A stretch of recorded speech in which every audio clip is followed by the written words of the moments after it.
Jake the Snake Roberts.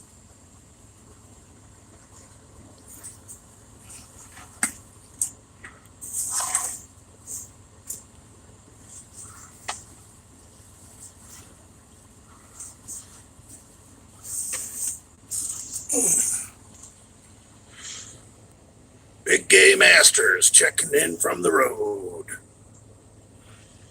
It X misfitting. That's right. Pomps had me kicked out of the Misfits. Are you out?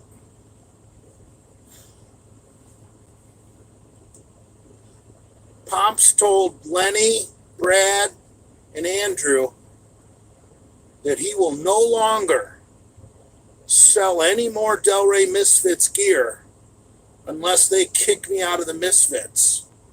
So the three of them had a secret meeting, and it was determined that I had to go.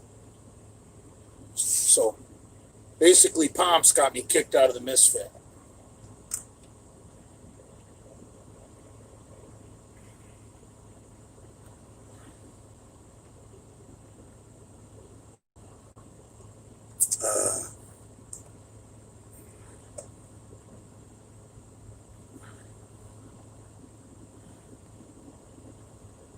Jay, what do you think of Smolov Jr.? I have no idea who that is.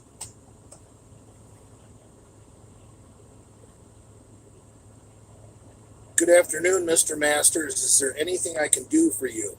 Anything at all?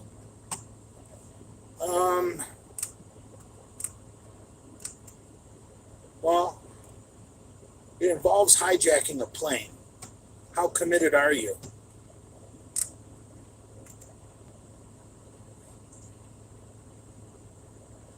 Jay Lenochin. Jay, which soccer team do you support? I've gone over this many times on live streams. That I really got into World Cup soccer with one of my friends who's Dutch, and so I really got used to rooting for the fucking Dutchmen in those orange uniforms. So I really like the Dutch, and of course I root for the USA, but those are really my only two soccer teams I like to watch.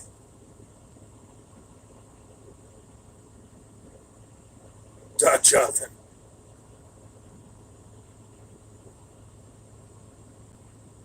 How are your quads feeling now? Are you as flexible as you were before the incident?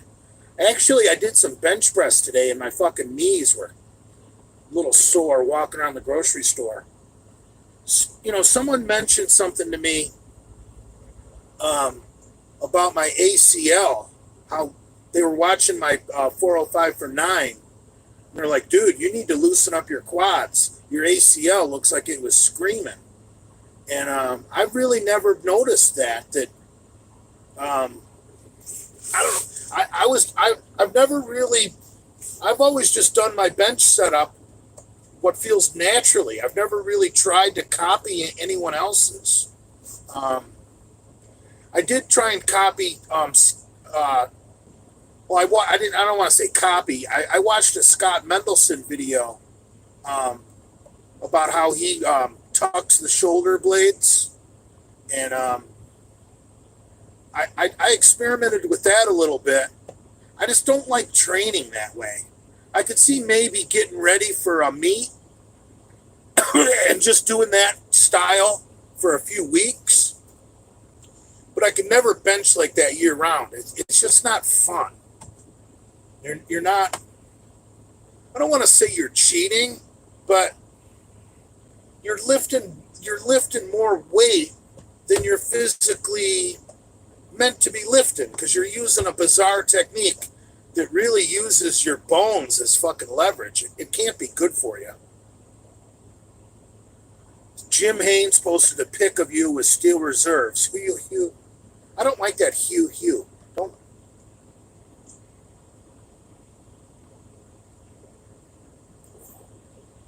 I don't drink any energy drinks.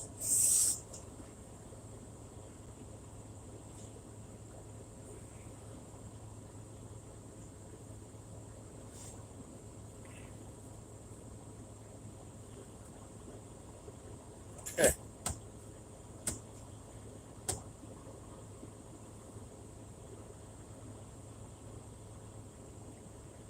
Do you have any friends left?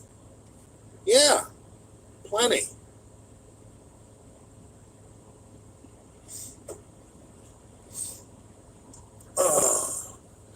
In fact, I chatted with Brad yesterday for probably 10, 15 minutes on the phone. And I think we both agreed that this nonsense has gone on too long.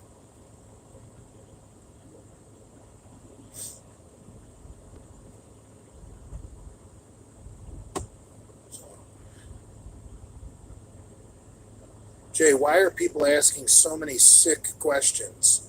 Because Misfit fans, a lot of them are Jason Genova fans, and those people are just plain out retarded.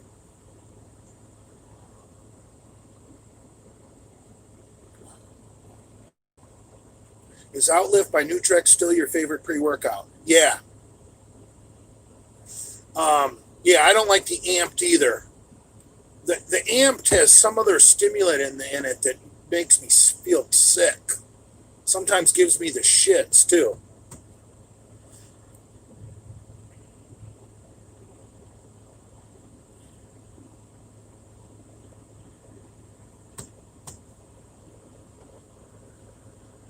Skateboarders don't fight, bro.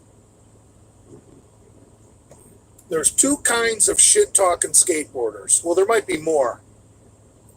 But the two most common shit talker skateboarders, you got one who's lived a fucking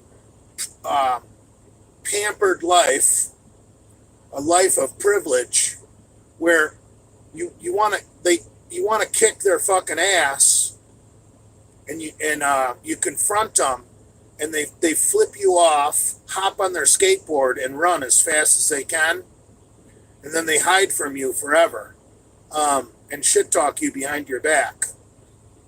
The other type of skateboarder won't run because they know the beating is inevitable, and they show no emotion while you're beating them, because you can't possibly hurt them more than somebody else has hurt them in the past, most likely their father. And you basically, they're so emotionless that after you punch them a few times, it's just like, it's creepy. You wind up just fucking walking away because they're damaged people. Those are the two main kinds of skateboard assholes. The guy who will flip you off and run like a coward, and then the silent, creepy type that just stands there and takes the beating.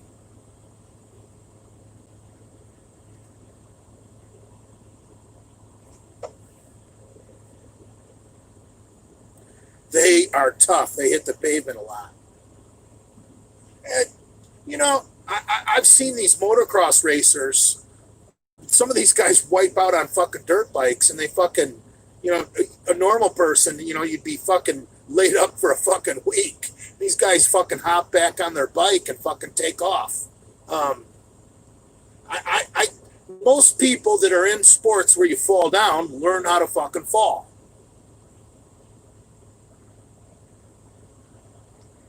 I've seen a lot of those, like, BMX bikes and skateboarders. Those guys take fucking nasty wipeouts, but they're like a cat. They seem to land and not fuck themselves up too bad. Unless they lose a row of teeth on a fucking guardrail or something.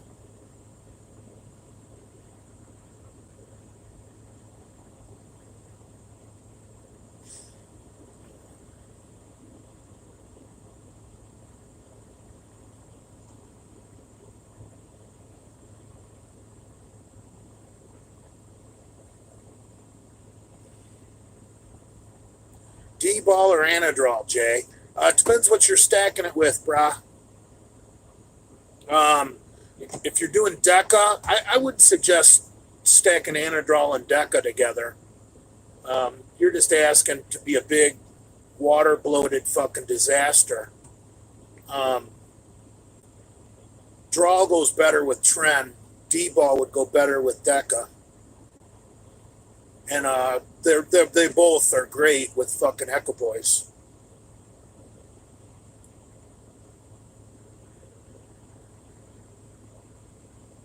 "99% of the trolls are Jason Genova fans who hate the Misfits because they feel like Andrew and Brad used Genova for views and subscribers back when they started the Del Rey Misfits." I don't think that's exactly accurate.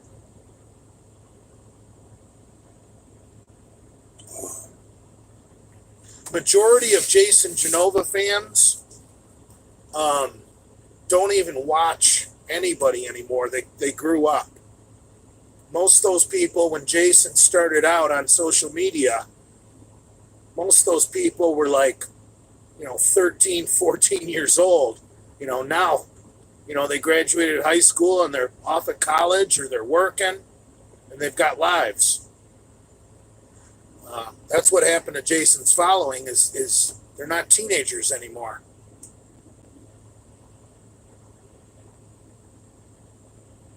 Give conservative Cubans some Anadrols. I'd rather give the conservative Cuban a big bag of blow.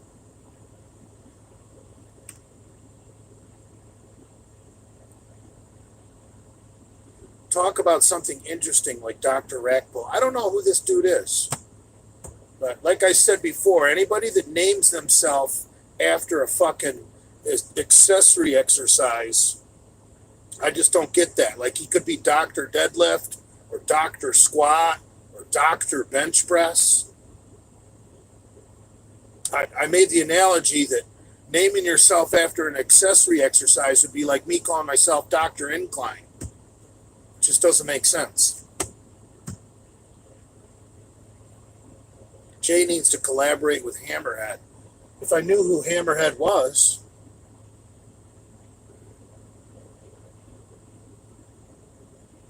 Dr. Tricep Kickback. That's a fucking good one. Dr. Box Squat. That's fucking outstanding. Dr. Stiff-Legged Deadlift. Dr. Leg Curl. Yeah, exactly. Oh, fuck. Jay, will Florida vote Trump? Yeah, Trump is really running away with the fucking Latino vote. I heard some polling information last week specifically about Florida, and they were comparing it to 2016, and they said that Trump is doing better with the Latinos than he did in 2016, and worse with the seniors. I guess more seniors are going for Biden than went for Hillary. I think that depends on the area.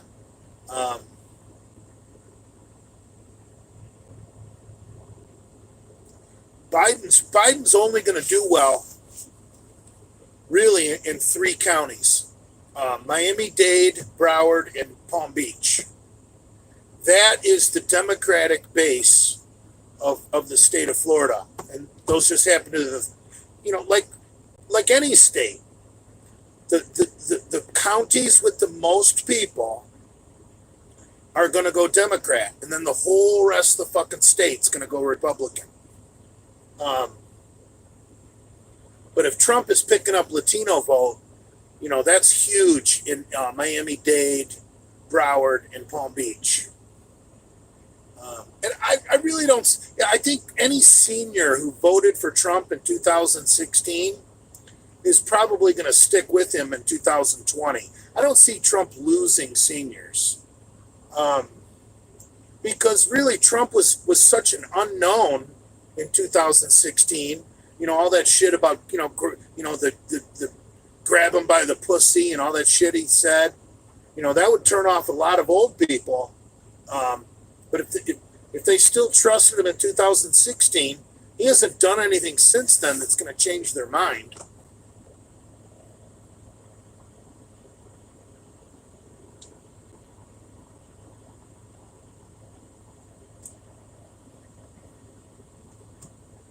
Biden grabbed a baby crotch. That's disgusting.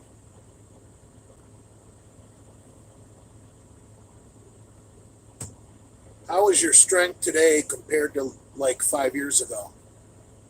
Obviously, I don't have the squat anymore.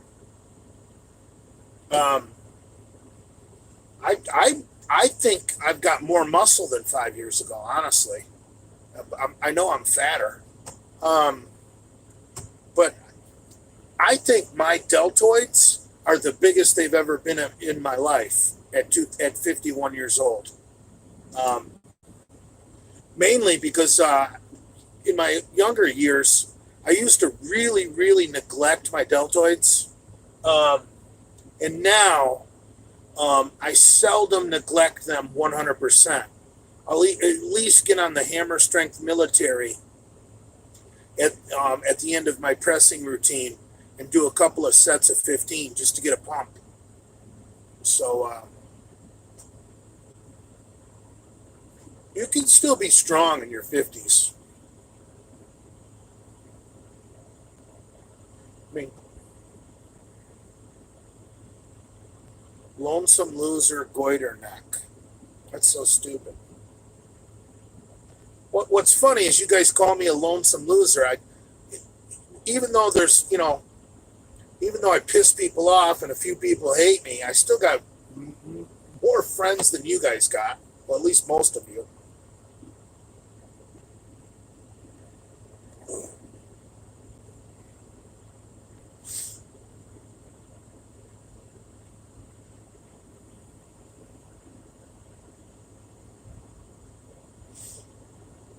What do you do for delts? I just said I usually just do a hammer strength military press um, after I've done my normal pressing routine.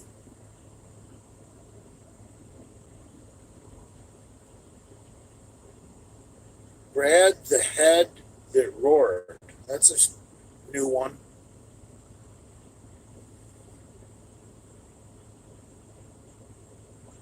Conservative Cubans only started lifting 3 years ago. Huh. What's the best exercise for delts? Probably, I really like the seated pin press inside a power rack. If I wanted to get really strong with my shoulders, I would do a whole lot of seated pin presses inside a power rack. We did those at Bradford Manor when Big Swole was in town. Remember, Brad was quite the asshole that day.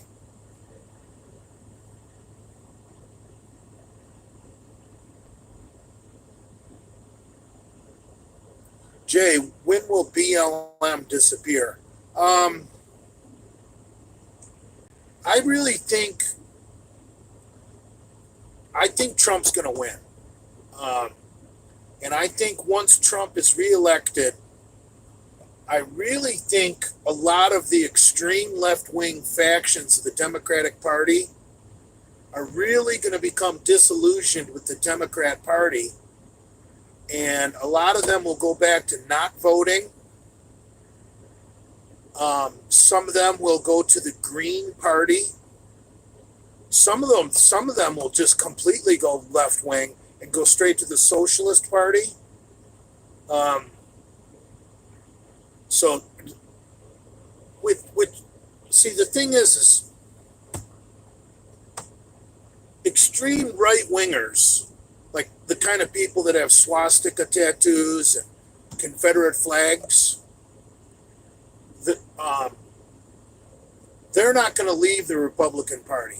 They're not going to go join the Nazi Party and start voting for a Nazi candidate. their racist ass fucking selves are gonna they're not leaving the party. Whereas I think the communists are might leave the Democrat Party.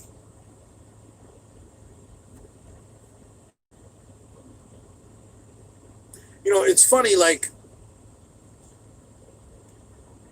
I can admit that a lot of racists do vote Republican. Um, and it's a shame, but they got to vote for somebody, right? I mean, what are you supposed to tell the people? No, we don't want your vote. I mean, you can't say. Really, the best thing to do is not talk about them at all if you're a candidate. But hey, when you play to win the game, if some Nazi skinhead is going to vote for you, what are you going to tell him? No, don't vote for me. No, you just keep your mouth shut. You don't even acknowledge them. But really, I mean, if you really, if you think of politics as being just two-sided, left versus right, the extreme left wing is communist. The extreme right wing is fascism, like Nazis. So, and if the Republican Party is the biggest party on the right, the Democrat Party is the biggest party on the left, you're going to have some communists and you're going to have some fucking fascists that are actually members of the two main parties. It's just the way the spectrum works. Most people that are absolutely insane, that are on that far left wing or that far right wing, they're not stupid. They don't want to waste their vote. But that's the nice thing about the Green Party is a lot of these socialist motherfuckers, they won't think they're wasting their vote. They'll join the Green Party.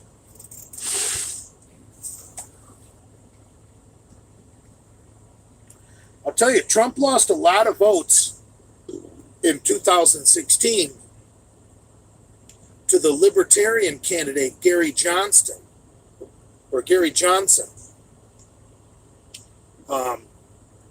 who was, and the Libertarian Party doesn't have any kind of candidate like that this time. They got some washed up retired school teacher running on the Libertarian ticket.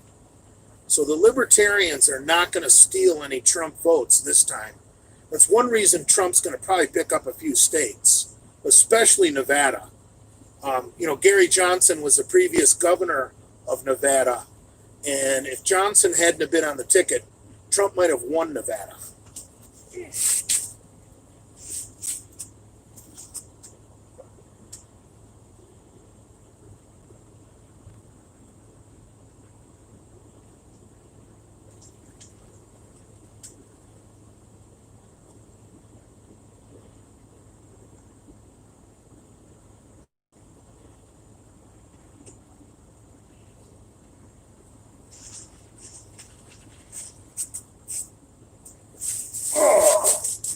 Oh,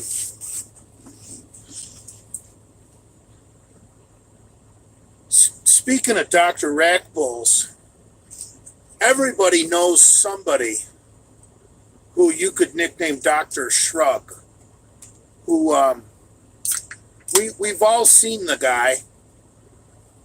May not be the same guy. There's usually one in every gym who wants to shrug 7 plates, even though he can barely deadlift 405. And he loads up that bar and he gets it up off those pins. He uses his legs to throw that first shrug up there. And then he just uses momentum to get a few more reps. Dr. Shrug.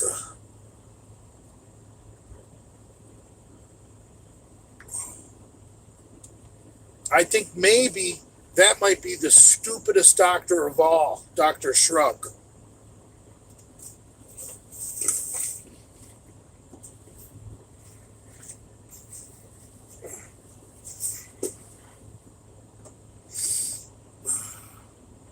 if you can't wash your hands, lick your fingers.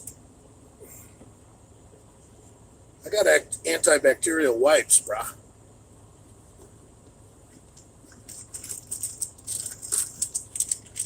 And I got ass wipes. Don't bitch at me about being dirty.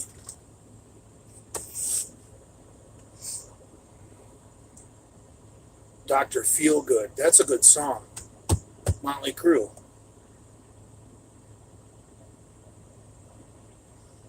I got face wipes too, bitch. Next time I get up, I'll show you my fucking face wipes. I carry 3 kinds of wipes in the truck. Ass wipes, hand wipes, and face wipes. Dr. Alcoholic. That's great. Dr. Love. Great Kiss reference right there. Old school right there, bringing up Dr. Love by Kiss.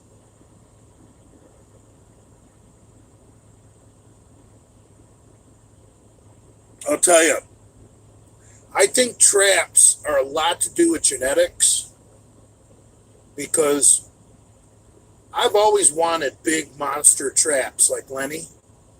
So I've been doing shrugs since like 1983, and I never got big traps. I would love to have big traps. I have trap envy. Guys with big traps are blessed because that's just a cool look.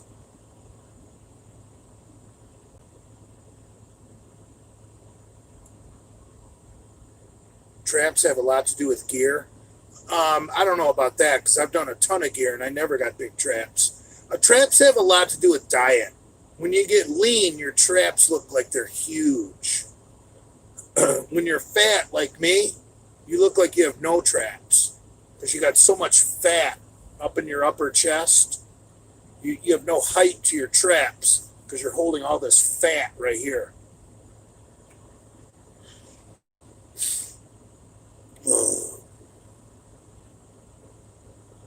It's true. Traps respond to gear because they have a lot of androgen receptors. Okay. I just learned something. Just like shoulders, by the way. Huh. Why would Kim Haynes post about me?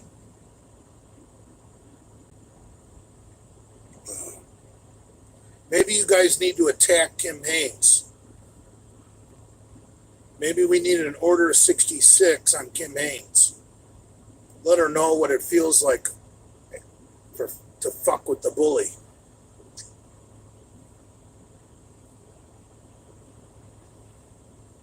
It's all genetics at the end of the day. You cannot train for a certain physique. The goal should be to stimulate as much hypertrophy as possible throughout the entire body. Well, I agree with that.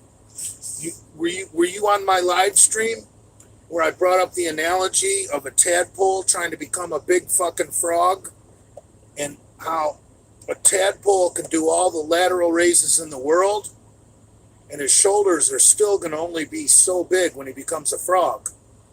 That tadpole needs to worry more about eating and resting. It's true.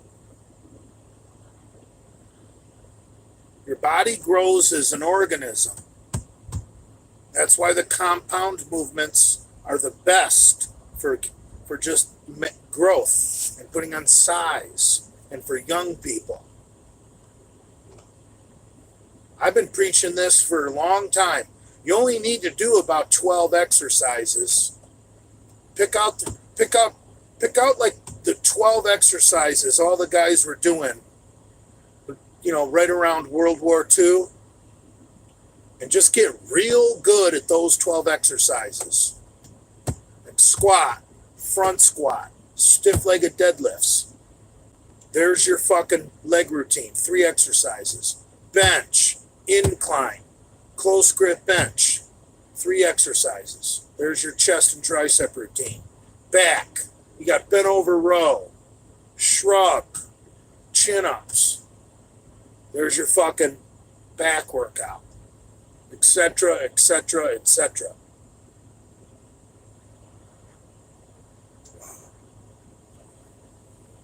Pick about 3 or 4 exercises, train them, you know. Some guys it takes 4 days to do their whole body. Some guys it takes 5 days to do their whole body. I like doing my whole body in 3 days. I like doing legs on their own day. And then the upper body, I like splitting into 2 days, a push, pull, split. Keep it simple, stupid, KISS. Keep it simple, stupid. There's nothing more simple than the push, pull, split for the upper body. And if you're wondering, well, what day do I do shoulders, Jay? Well, you're going to do rear delts on your pull day. You're going to do front delts on your fucking push day. Really, that's why I don't do lateral raises, because training the middle delt doesn't really fit into a push-pull system. Is a lateral raise a push or a pull? I could actually make arguments for both.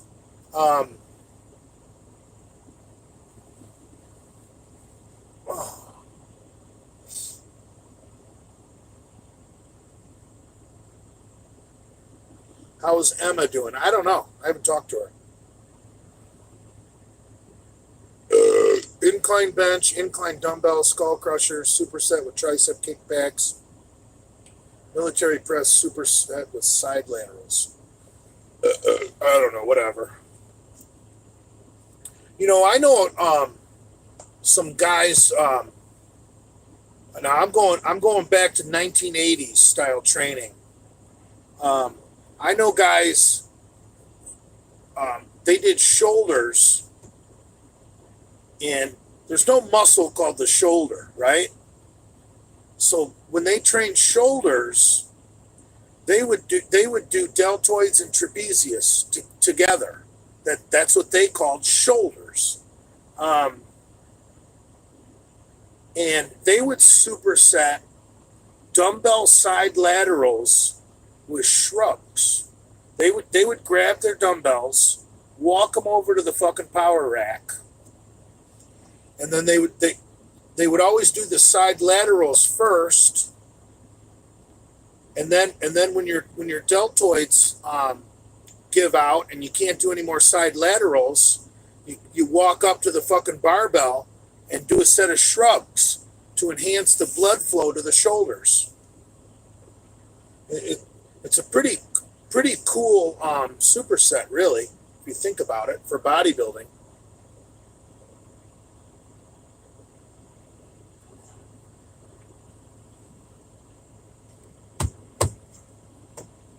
You guys that want big shoulders, try that superset for Big J. Dumbbell side laterals supersetted with barbell shrugs. Take your shoulder pump to the fucking next level.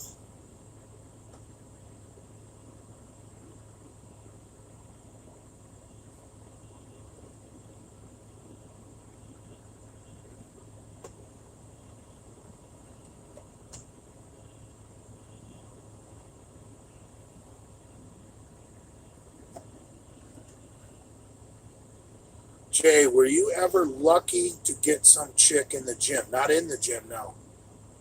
Never had sex in a gym. I've had sex inside a football stadium.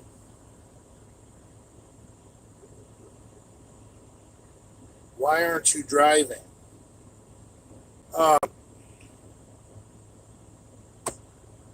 Look, it's time I level with you guys.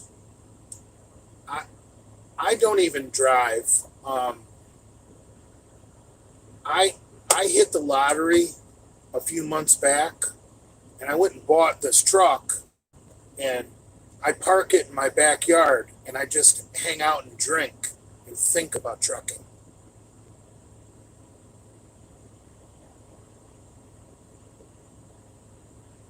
Yeah.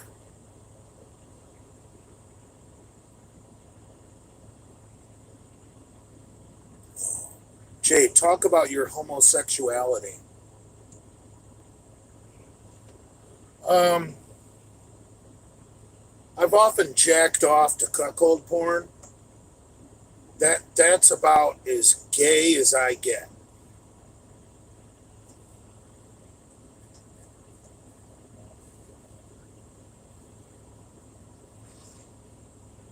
Cuckold porn is fucking pretty good, actually.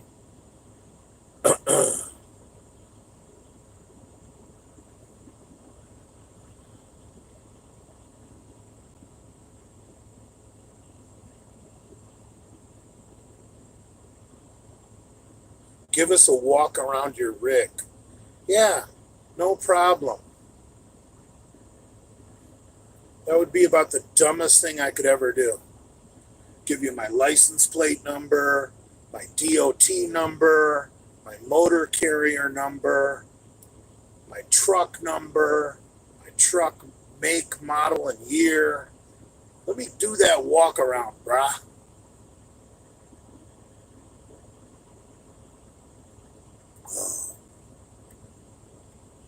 Give us a reach around your rig.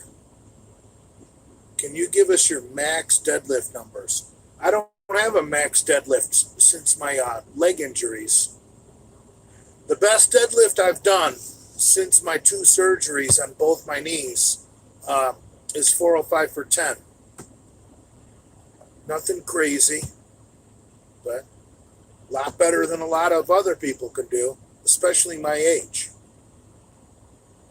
How many 52-year-old men in this country, or the world for that matter, can deadlift 405 for 10? I did it after having both my quad tendons surgically reattached.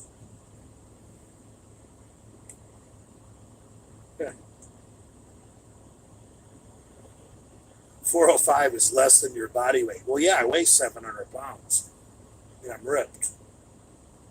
What's your best tricep kickback? I really don't know my best tricep kickback because when I went for my PR, I was actually doing cable kickbacks. Jay, is there any good game for getting gym chicks? I I think um, showing up to the gym in a Ferrari, a Lamborghini, or a Porsche is probably your best bet to get a gym chick. It matters more than how much you can lift or how good your abs are.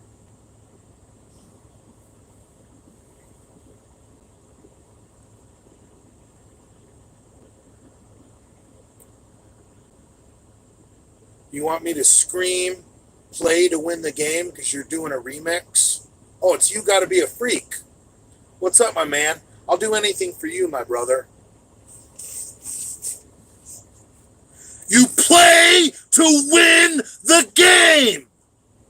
Play to win the game.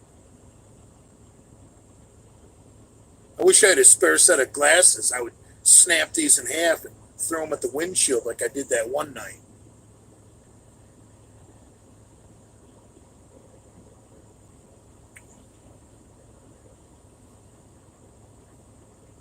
All right, I'm gonna try and since You Gotta Be a Freak is doing a remix. I'm gonna have to cut a promo for him. This is Big J Masters, and you're watching You Gotta Be a Freak. And I just want to remind you, you play to win the game. Peace out. How about that? How gay was that?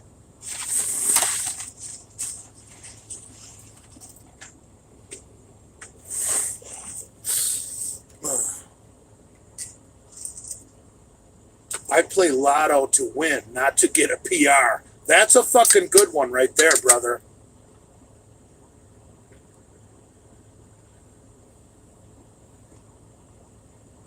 That's a fucking good one. Because for some people, $15 might be a PR on the lotto.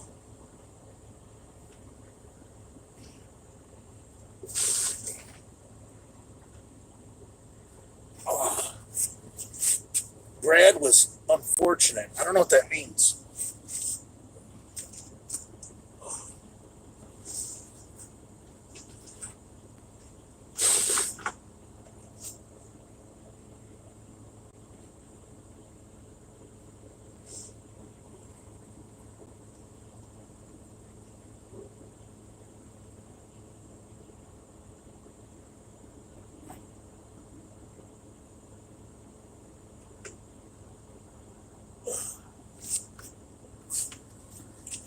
Oh.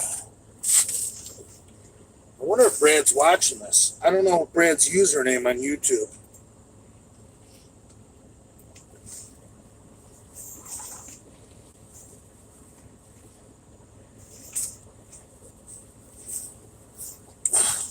I sent Brad, Andrew, and Lenny a group text letting them know I was going live on YouTube.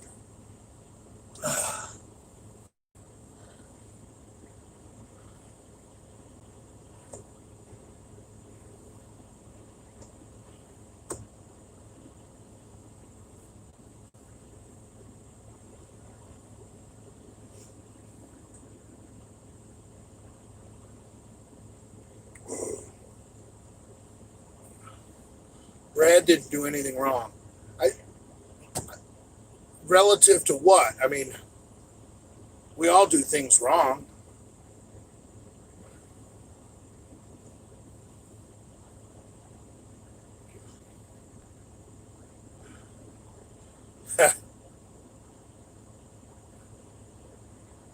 Some of these comments about Brad are funny, but I'm not even going to bother reading them out loud. I don't want to contribute to the delinquency.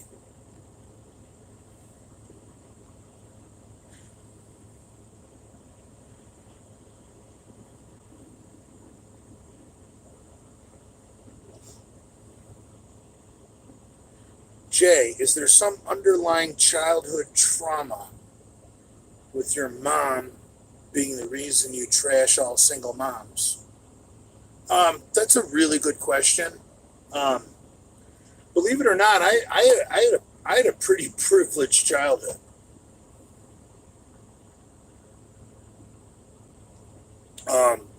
So I think the answer to that would be no. Both my grandparents, both sides of my family, my grandparents had money, both sides.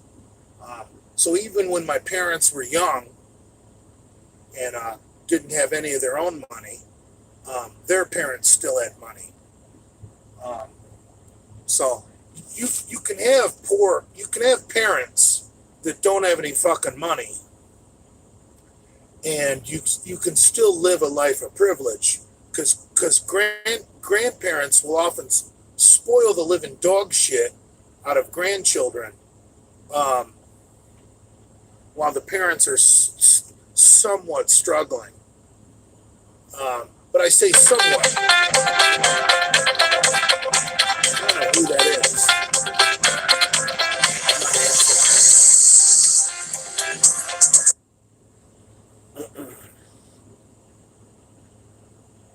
No, it wasn't Brad's number.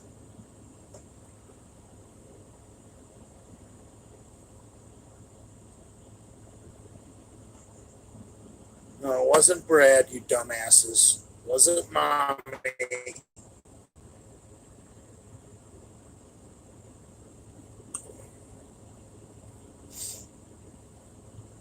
Jay, what cycle would you put your teenage self on?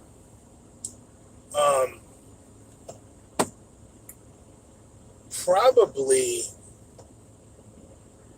Well, I would go for the best cycle known to man. Test, Tren, and Anadrol. Because your best cycle is going to be your best. I think as a teenager, if you do Test, Tren, and Anadrol, you could probably put on 40 pounds of muscle in one cycle. Why not go big or go home on your first cycle? Fuck it. No other cycle is ever going to work that good ever again. So, you know, they left me a voicemail. I wonder who it is. I think it's a fake number. It was Rich Piana calling. Or, no, it was probably Dallas McCarver. Or who's that other Redcon guy that croaked?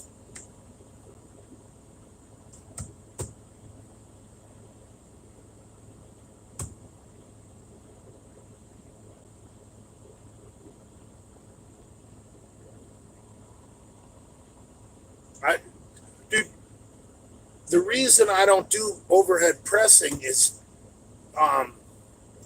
overhead pressing, it not only will you get fucking injured, but it'll also, even if you get really good at overhead pressing and don't get injured, it's gonna basically trash all your other lifts.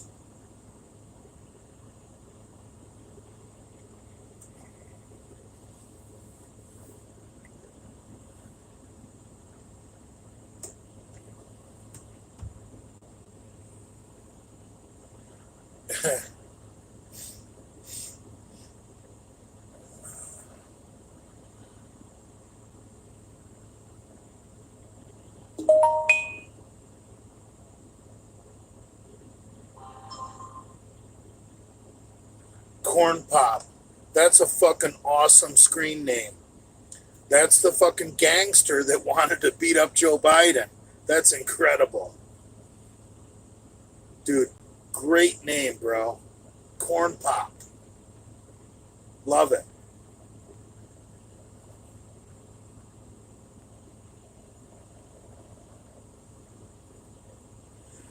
Strict overhead press is something guys did like, turn of the century. And I'm not talking about Y2K. I'm talking about turn of the last century when people really didn't know shit. I mean, come on. Strict overhead press was the lift of choice, when people were doing fucking one-handed circus dumbbell lifts.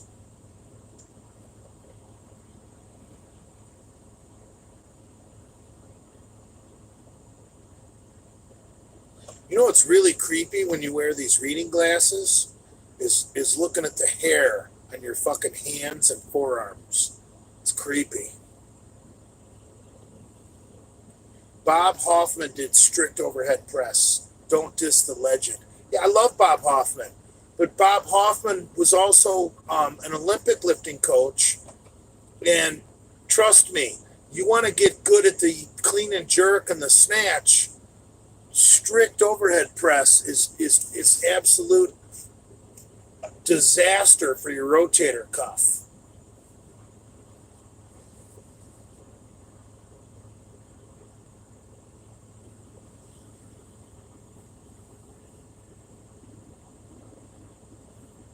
What is the TGG tab? TD.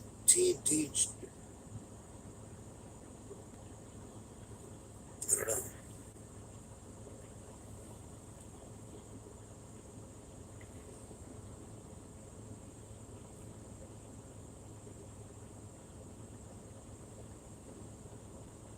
I didn't say the clean and jerk was good for your rotator cuff.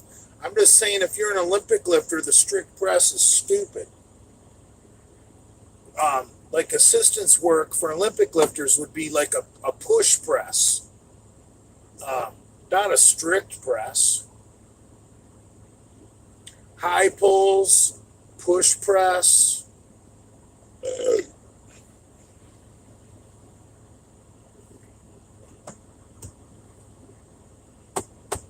I know a lot of guys, for shot put, the push press is a real good training lift.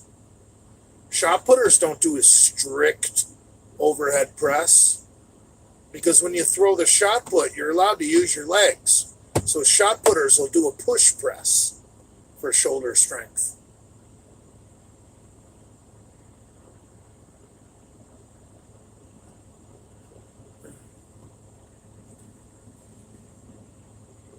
Someone just said their incline goes up when they do a lot of strict overhead pressing.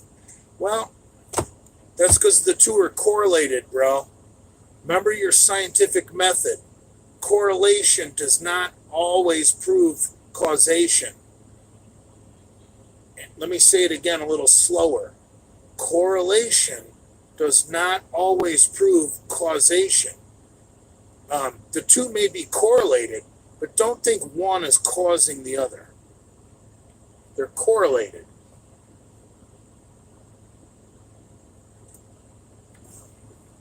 Remember, think about the tricep strength you're gaining in the strict overhead press.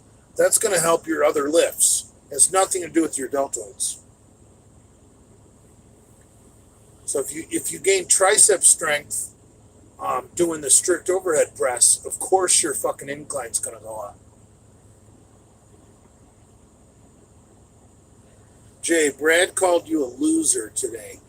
I don't think that's true.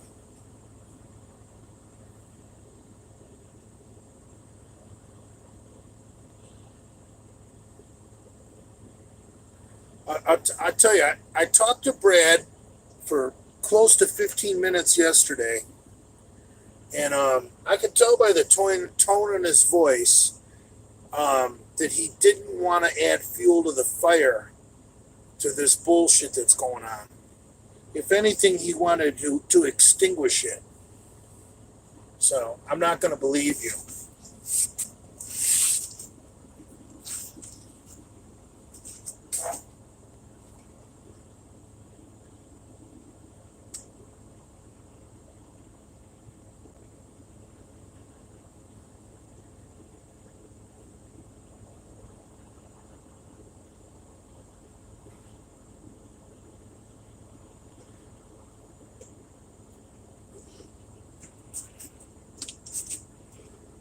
And you know what? Even if he did, sometimes calling someone a loser is just a figure of speech.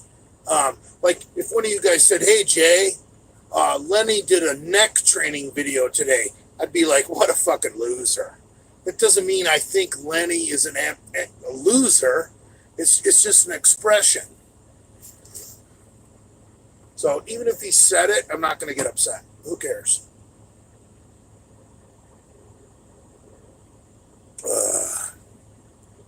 When will you start bashing Prince Andrew? Never.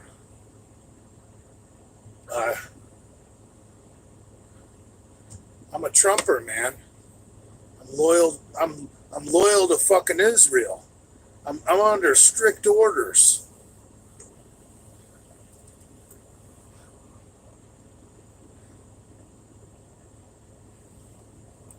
Jay, what are your honest thoughts on Lenny? Lenny, I love Lenny. How about that? How about LOVE? Love Lenny. Do I like Lenny? Yes, a lot of the times. Do I love Lenny? Fuck yes.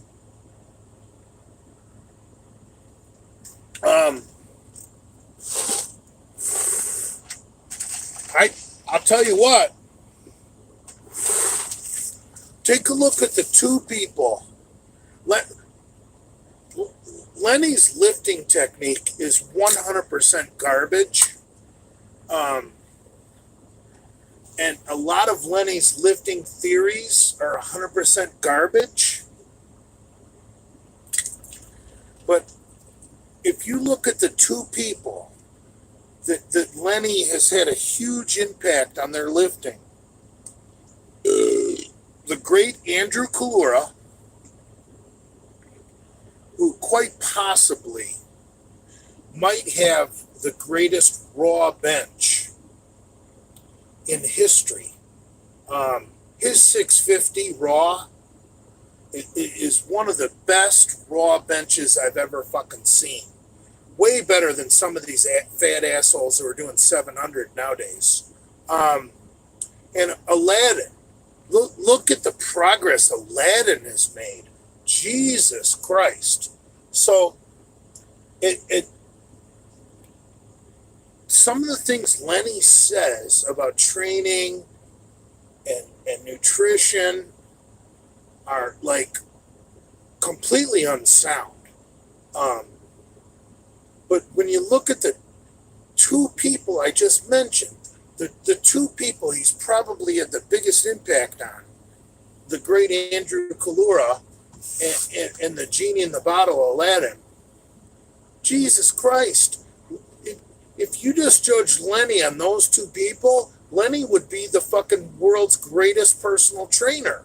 And Lenny is a flat earther, a fucking Holocaust denier, and I don't think Lenny believes we ever went to the fucking moon. So Lenny is just a one of a kind.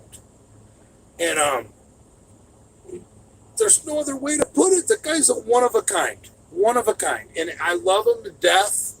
I hope he's my friend for the rest of my life because he makes me laugh. And he makes me happy. When I'm around him, I'm happy.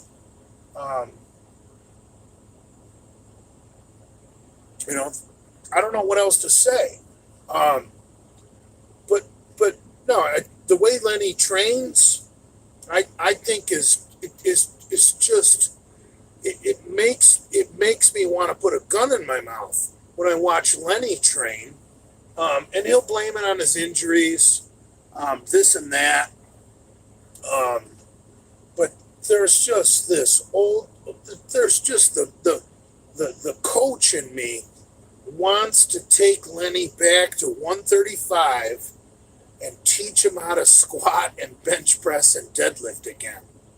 I wish I had the power over Lenny, like he was he was a freshman and I was his freshman football coach, and I could make him squat, bench, and deadlift 135 properly and do like 5 sets of 10 perfect reps with 135. That's on my bucket list. Just if I could make Lenny lift light weights and do the right fucking form, that would make me happy.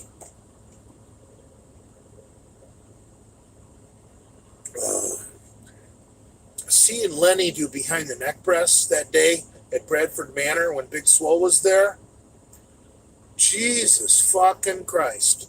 He had his ass scooted so far forward on that bench. He was basically in an incline position on an upright bench. So he's on a bench that's like this, but his body was on an incline. He's like laying back into a military, a straight up shoulder press bench. He's laying back in it because he'd scooted his hips way far forward. So his neck is all fucking like fucked up like this. And he's trying to get that fucking bar behind his head. And he doesn't have the fucking mobility to get it even behind his fucking head. And he doesn't have the he's going like this.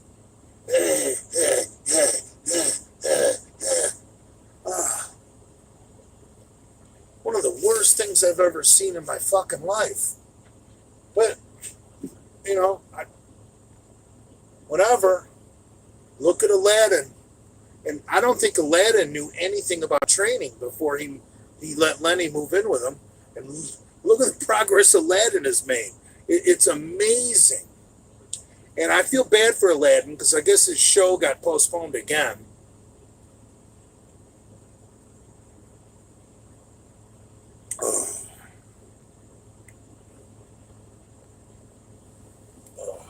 What progress could Brad make if he let you program his training?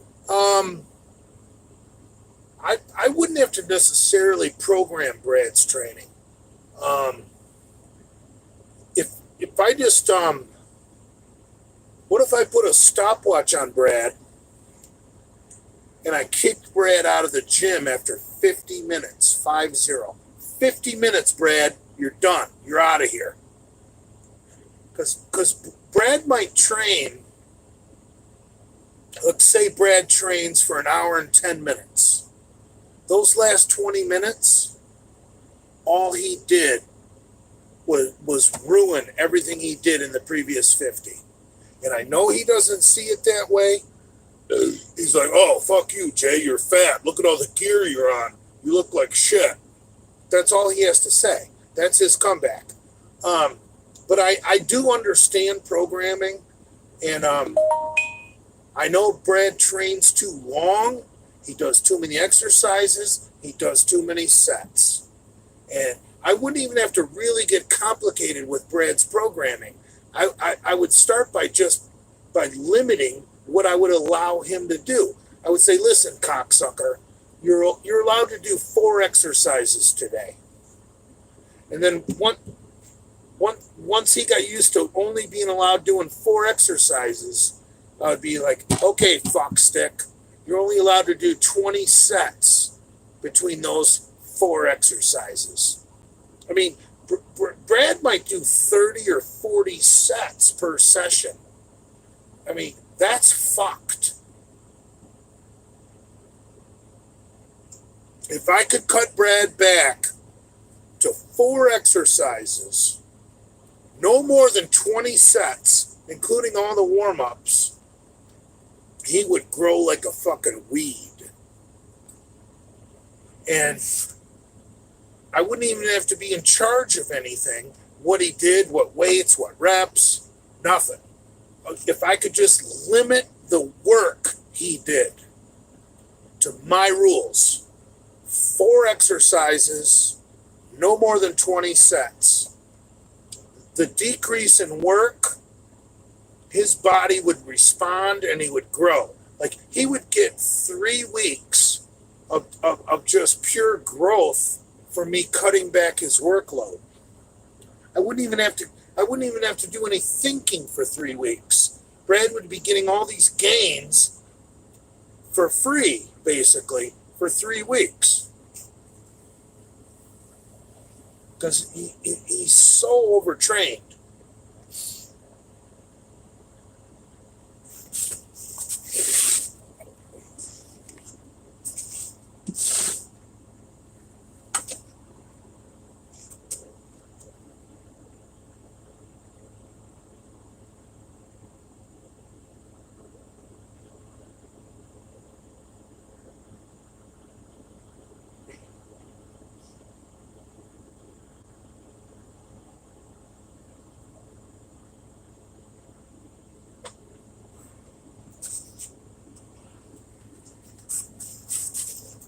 Gotta piss again. Hamburg is in the house. Show your face, Hamburg. Where are you, cuckolder Hamburg? I want to see a comment from Hamburg.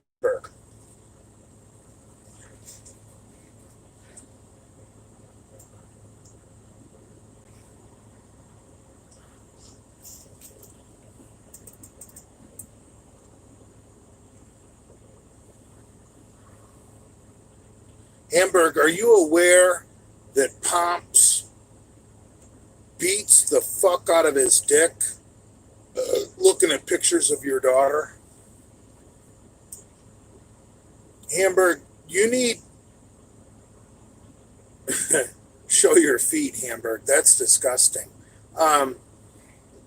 Hamburg's probably got cute feet. I'm kidding.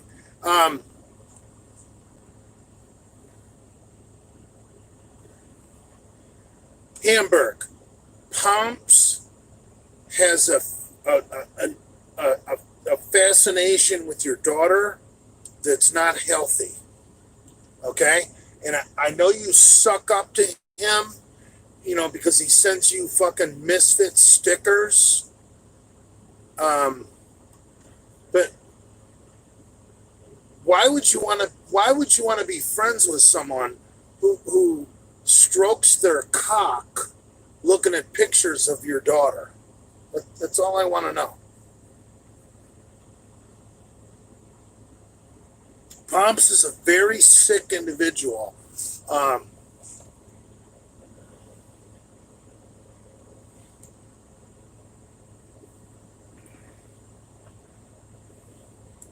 You know, the Hamburg family is a nice family. I couldn't imagine thinking about anybody in the Hamburg family and stroking my dick. That just makes me sick. Like, I don't know. I don't jack off thinking about my friends. You know what I mean? My friends' wives, my friends' sisters, my friends' daughters.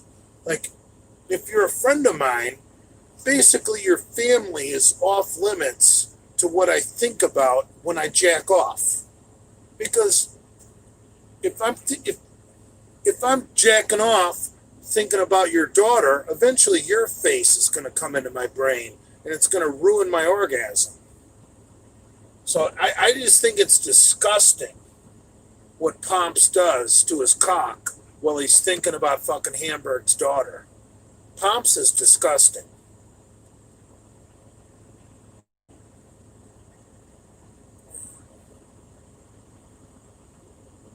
Oh, Johnny Bravo in the house. Jacking off thinking about Big Rob's wife. Never thought about that. I'd have to see a picture of her Arabic toes. Arab women have nice feet.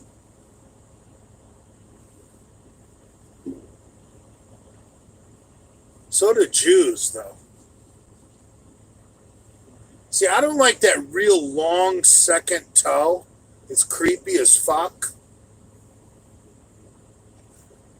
That Egyptian second toe. That's creepy, man.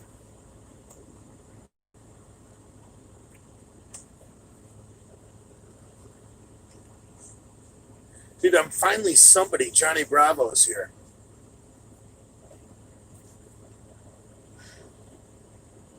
Johnny Bravo, the man who probably had one of the coolest Mustangs ever built, a fucking Shelby 428 fastback, and he went and bought a fucking little gay fucking coupe with a 289 small block. That's like a 289 fucking coupe is the kind of Mustang you buy your daughter. Potential spam. And Bravo, like dad's got a 428 big block fucking fastback, and he goes and buys his daughter a little 289 coupe. Oh.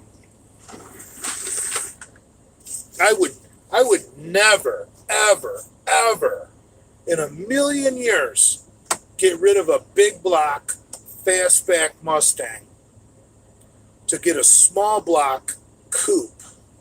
That breaks so many fucking rules that it blows my mind. Like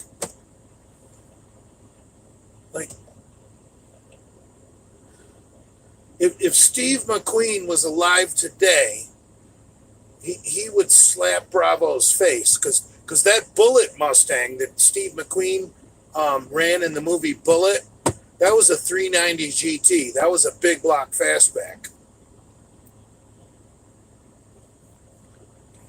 That wasn't even a 428. That was a 390 GT. I believe to get to 428, you had to get a Mach 1. I'm not really a big Ford guy, but what little I know about Ford is the coolest Mustangs from that era are Mach 1 because the base engine was a 428 Cobra Jet. And that's basically my favorite Ford engine of all time. And it just happens to come standard in probably the coolest Mustang body style of all time. The 68 and 69 Mustang Mach 1s are, I think, the quintessential Mustangs. Fastback body style, 4 428 Cobra Jet power. I mean, it doesn't get any better than that. I'm not a Ford guy, but if I could have any Ford, all right, work with me here. I would take a 1968 and a half, because they didn't make this car at the beginning of 1968. I would take a 1968 and a half 428 Super Cobra Jet with a 4-speed and a locking rear differential and no other options. I want 2 options on the car: a 4-speed transmission and a locking rear diff, and I want it black on black on black. That's it. Just give me a 68 and a half 428 Super Cobra Jet, 4-speed with a locking rear diff, with no other options, and I want everything on the car black. Black on black on black. Black top, black interior, black paint, just all black. That would be the baddest Mustang of all time. For me. You know, I see with every brand of car, there's just a special way you would want to get one. And my perfect Mustang is a 428 Super Cobra Jet, 68 and a half, black on black on black, 4-speed, 391 locking rear. I think it's a 391 or a 430, whatever. Just get her done, baby.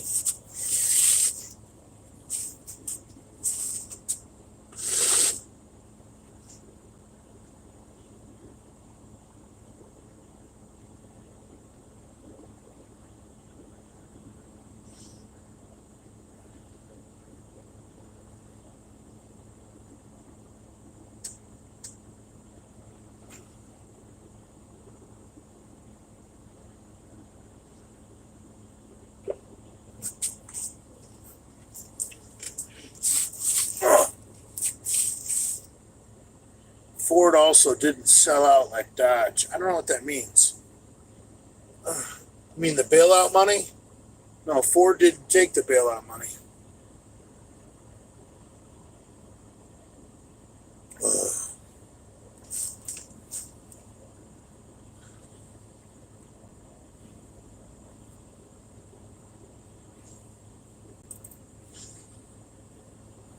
Yeah, I wouldn't want a fancy Shelby like Bravo's trying to sell, or maybe he sold it already. I would want a bare bones, like no options. I want crank up windows. I want fucking manual door locks. I want no power brakes, no power steering. I want nothing on the car. I just want a black on black on black 428 Super Cobra Jet 4-speed 68 and a half fit, I think that was a Mach 1. I think you could get that in a Mach 1.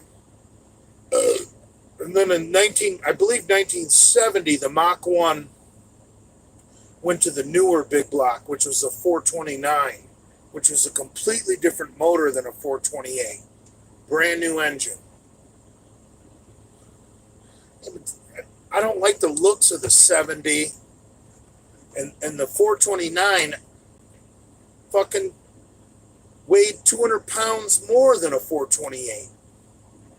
Do you guys understand how much more power you have to make if your engine weighs 200 pounds more? Because the 200 pounds of that huge 429 is over the front wheels, not the back. So, damn, that's some straight up fucking awesome pussy right there. Um, so in drag racing, basically 100 pounds is a tenth of a second. So from 69 to 70, when Ford went from the 428 to the 429, the Mach 1 basically gained 200 pounds, but all 200 pounds was over the front axle because it was all engine weight, which is the wrong place to put it. So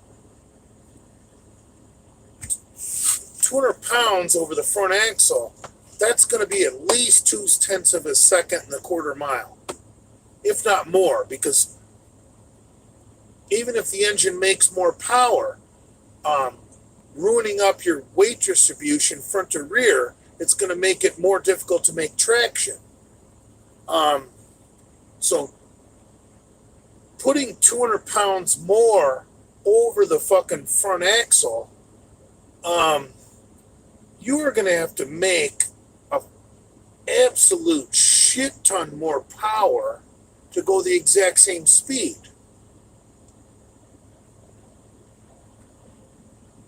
Oh, she's with that guy with that fucking sweet lime green fucking drag boat.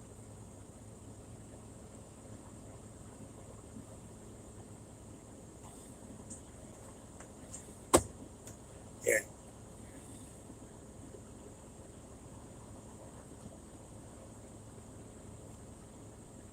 Jay, did you film the tape for Livy and Tyler? I don't know what you're talking about.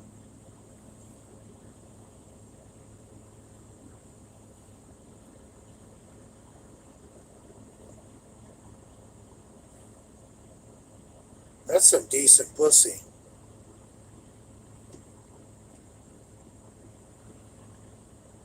She looks kind of nerdy, which is hot. Nerdy chicks with a hot body are the best.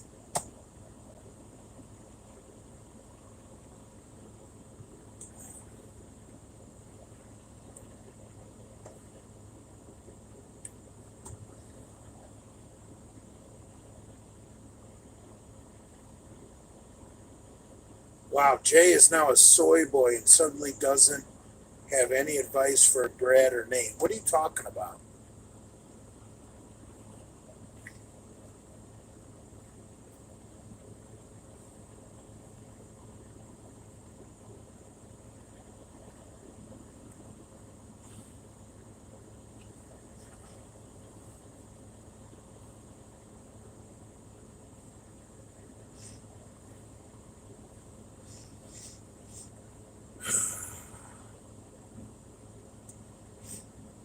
Back to what we were talking about before, though. Every make and model car, if you're a car guy, there's a particular way you would want that car to be your dream car. Like the way I described my perfect Mustang. I wouldn't want my Camaro or my Pontiac GTO to be optioned out like that. If you're a car guy, every car is going to be perfect to you, optioned out the way you want it. Like, you know, for me, my perfect Pontiac Firebird is a 67 Firebird 400 in Videro green, which looks a lot like British racing green. You know, with a fucking 4-speed, 390 gear. All right, okay, bad example because I would want my I would want my ideal Firebird to be equipped exactly like my favorite Mustang, except for color. I would just want my Firebird to be green. and my Mustang to be black. Bad example.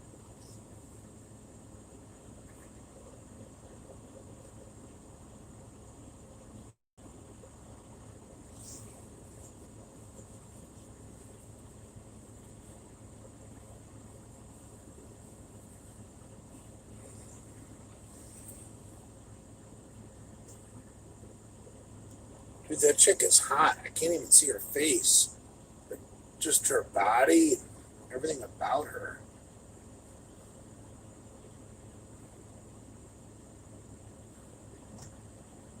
Comes a point in life when you're old like me, when you're going on 52, a chick's face doesn't matter. You're gonna ram that into the pillow anyway.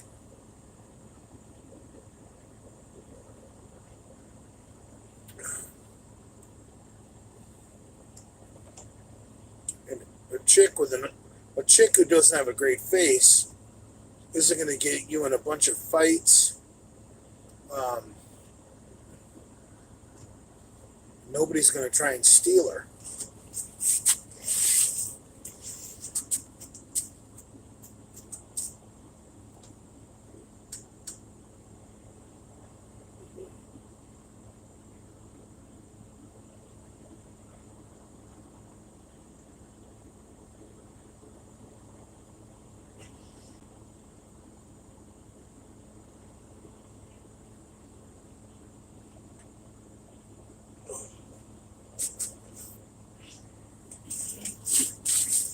Is the conservative Cuban still on here? I want to tell him about my ideal Camaro. My ideal Camaro would be a 1969 Copa, which is corporate office production order, 427, which is a 7-liter. The only way you could get a 427 in a Camaro was through the Copo program, which is, I don't want to go into it right now, but just trust me. And I would want it in Hugger Orange, and I wouldn't want any fancy wheels. I would want the fucking poverty hubcaps. A lot of people call them poverty caps. And black interior, black vinyl interior, 4-speed, 410 locking rear differential. And much like the way I would want my Mustang or my Firebird, no other options. No other.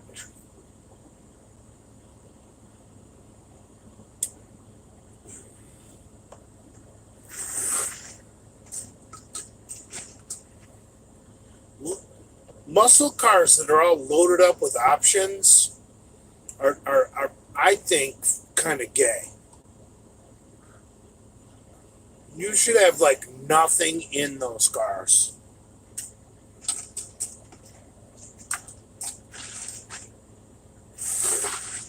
We could play a game. Like, you guys name a car, and I'll tell you how I would option it out. I'm just kidding. Who care in the chat? Whatever. I don't give a fuck. This is my chat. Leave the chat.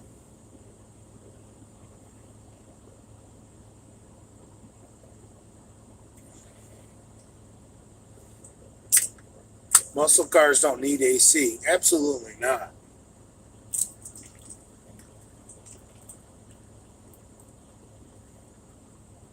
Hamburg left the chat.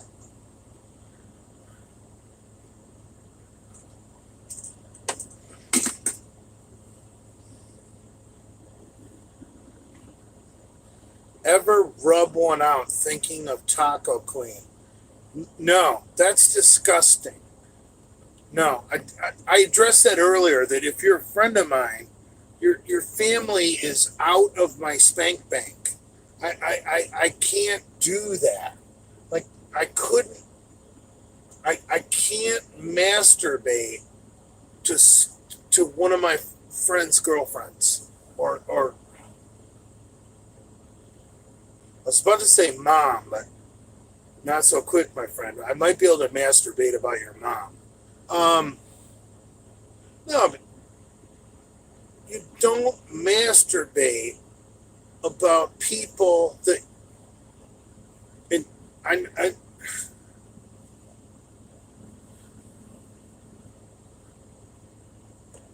yeah, that's just fucking creepy, man.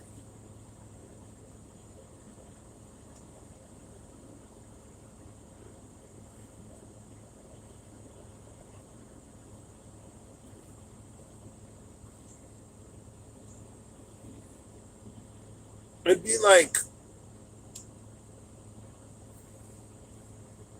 me jacking off to Diana Maybrook. Like I couldn't respect Johnny Bravo like that. Does that make sense? It's a joke. Trolling Bravo like a motherfucker.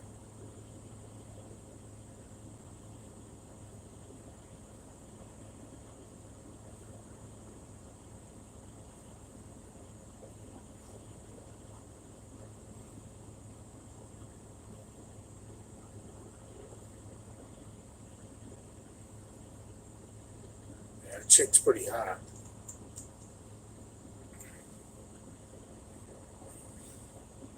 Her thighs are pretty fluffy, but and her face looks a little bit hit, but her total package is just dynamite.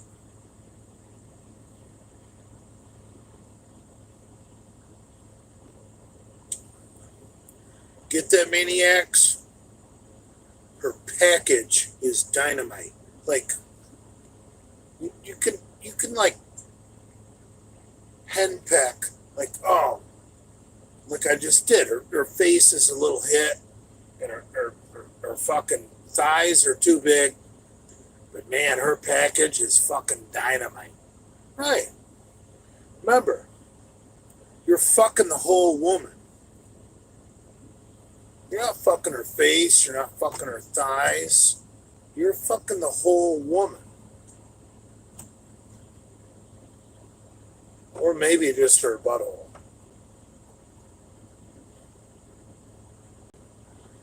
Plymouth GTX. Actually, I'm more of a Roadrunner guy. But the GTX, I think, is a very similar car to a Roadrunner.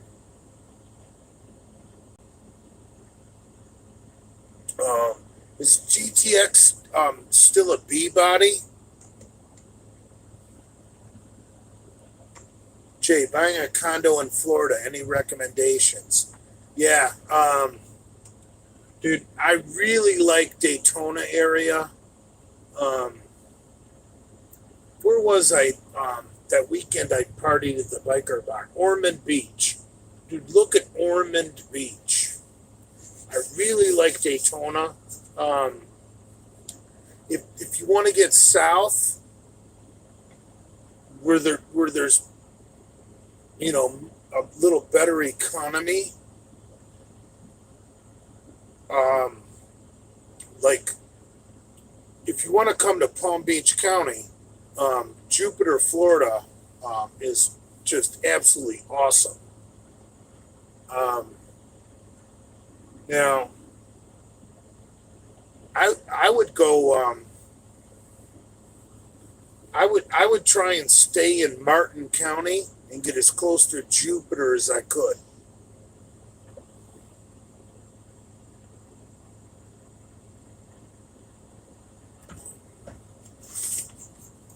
Oh, I gotta piss again.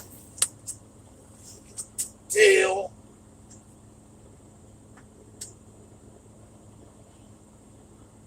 I think.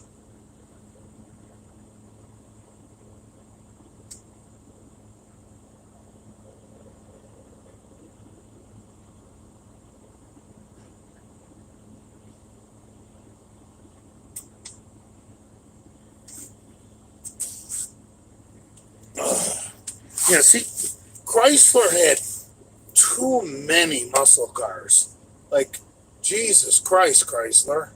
Um, like, I just found out I'm 52 years old almost, and I just found out what a Super Bee was the other day. You know, I've been around muscle cars my whole life, growing up in the Detroit area, and I still can't figure out all the Chryslers. So, um, the Super Bee just seems like a stupid car to me. It's basically just a Charger with no options. It was basically what it was their answer to the Roadrunner. Um,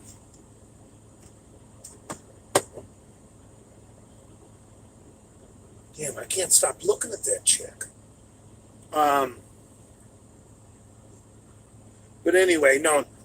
When it comes to Mopars, um, I, I I probably um, when it comes to Mopars, um, generally I'm not a Mopar guy. I'm even less Mopar than Ford. Um, so I generally I would have to say I don't even GTX I think is a more of a luxurious trim model. But I think I would take I really don't know much about GTX. So let's just use a Roadrunner as an example. I would take a 68 Roadrunner and I would want it with a 426 Hemi or a 446 pack, um, 68 through 70.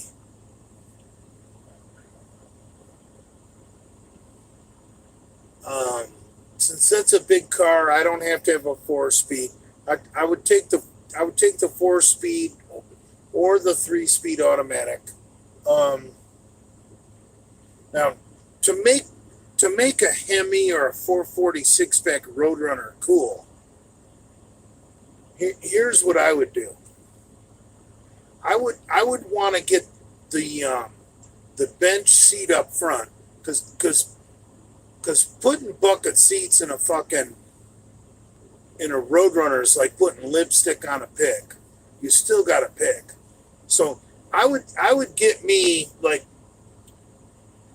a fucking nasty Roadrunner with a fucking 440 or a 426 Hemi, bench seat up front, and a column shift automatic. Um, Maybe an 8-track player.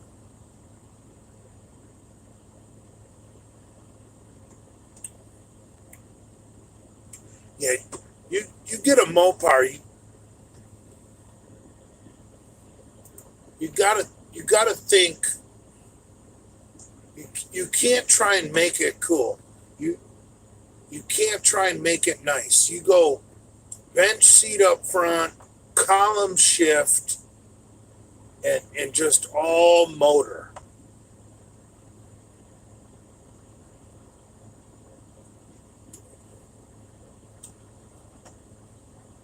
Like imagine a 68 Roadrunner 426 Hemi with a bench seat and a column shift fucking automatic. Just there's nothing but motor.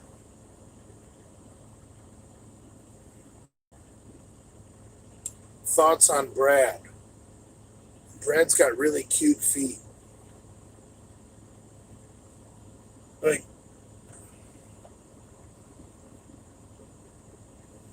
Brad has really hairy toes, but because he walks a lot doing his mail route, um, his socks rub the hair off his toes.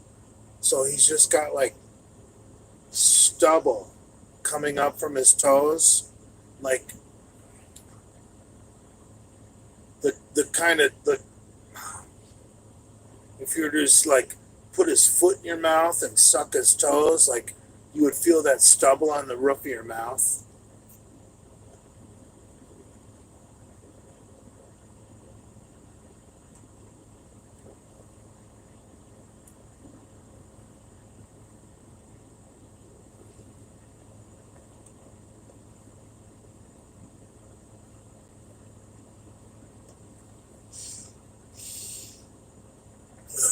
Brad doesn't paint his toes. Brad's a tough guy.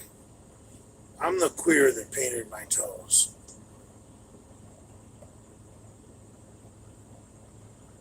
Brad would never do that.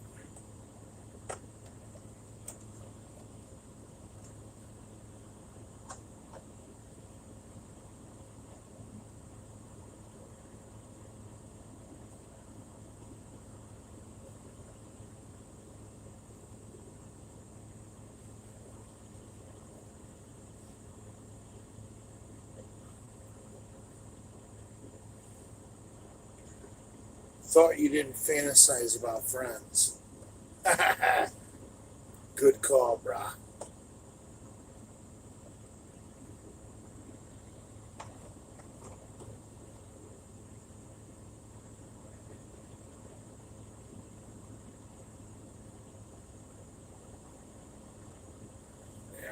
I dude, my whole life, jacking off about your friends' girlfriends or your friends' wives, that's just taboo, man. That ain't good for your brain.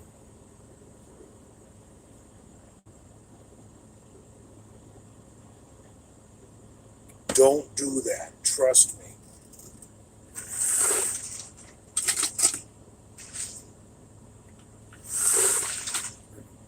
All sorts of fucking women on the internet nowadays. You don't ever need to jack off thinking about one of your friends' girlfriends or wives. Just don't do it. Just don't do it.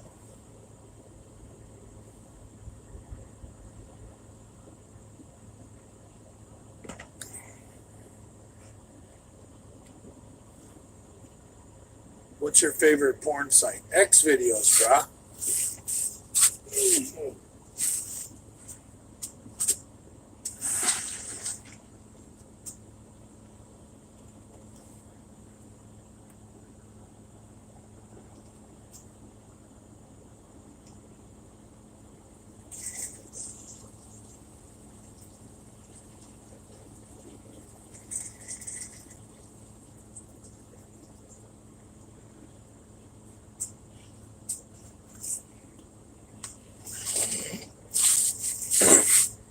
It really pisses me off that you guys said Kim Haynes posted a picture of me.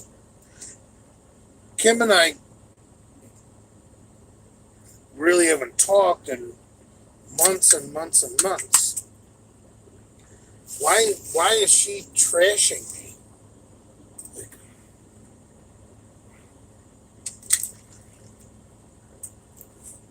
it's fun to trash people in the Genovaverse for a few weeks, and then you move on.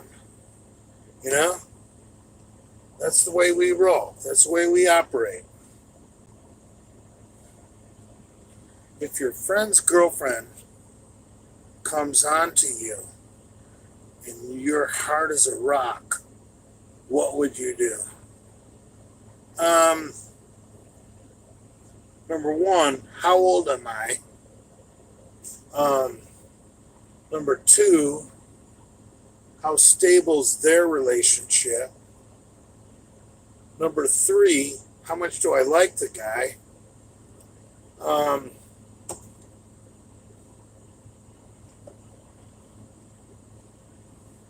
Number four, how close is the nearest beer store?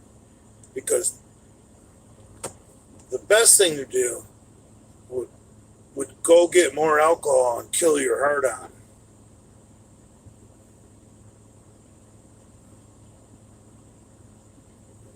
That's what a man would do.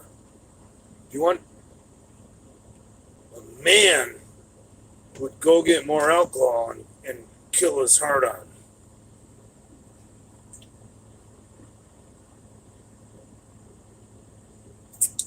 Not betray his friend.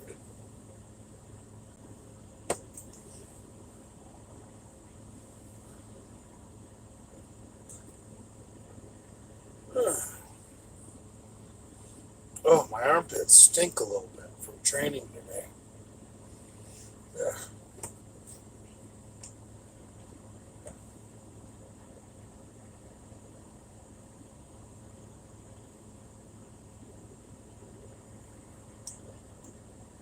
No, I'm not welcome at Bradford Manor. Why don't you guys get over it?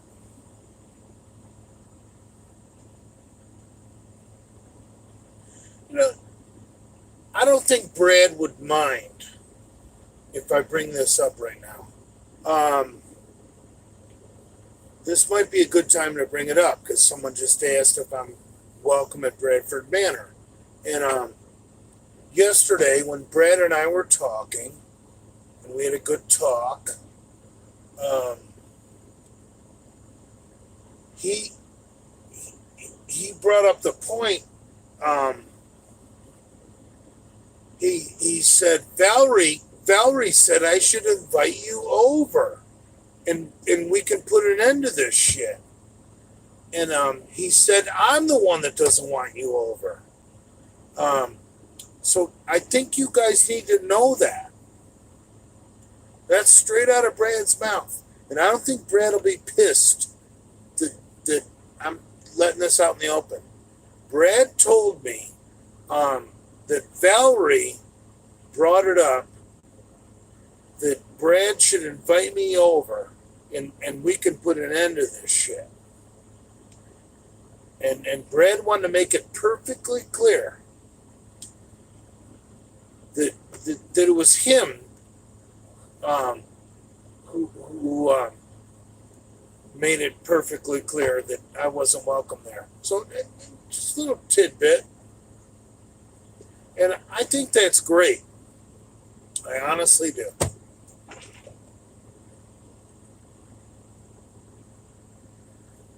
But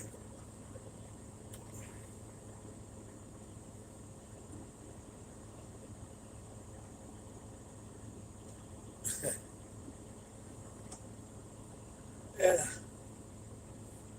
I'm just telling you what Brad said. Brad literally told me that his girlfriend is so fucking awesome that she thought he should invite me over and we could talk and bury the hatchet. And I actually believe it. I know for some of you it may seem completely insane. But dude, I'm just telling you. That's what Brad told me. And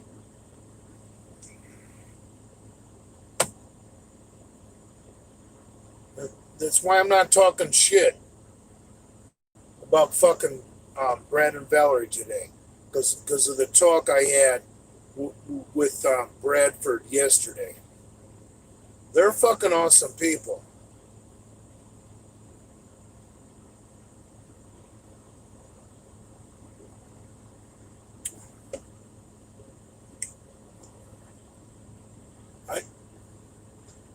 I don't think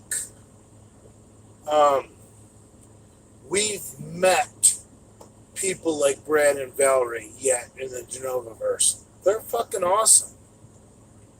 I mean, if you guys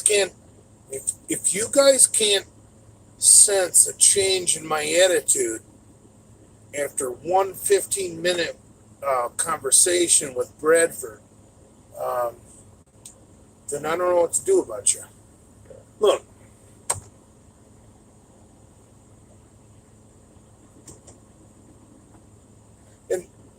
Look, I really don't know if what Brad told me is true, but that's what Brad told me.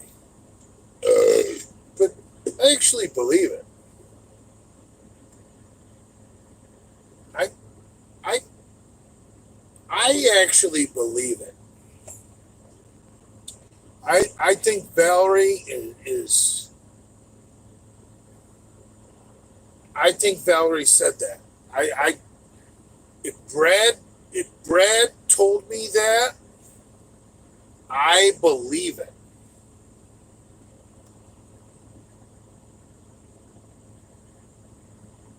So, I and if Brad was lying to me, but I don't think he would.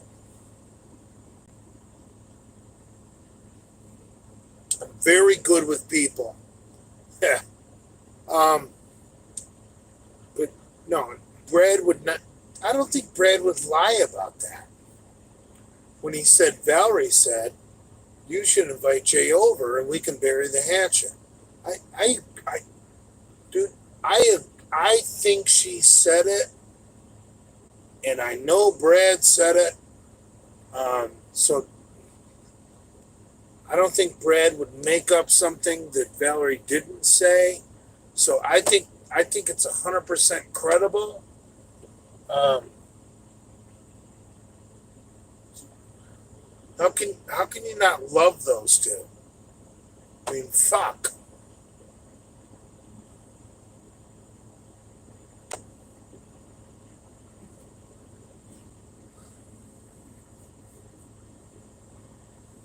Let's toast to Brad.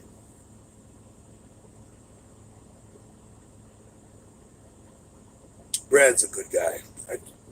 Dude, I know this is blowing you guys' mind, but I'm saying Brad is a good guy.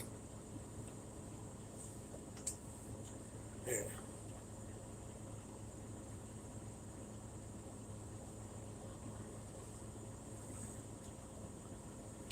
My mom loves Brad. My girlfriend loves Brad. Dude,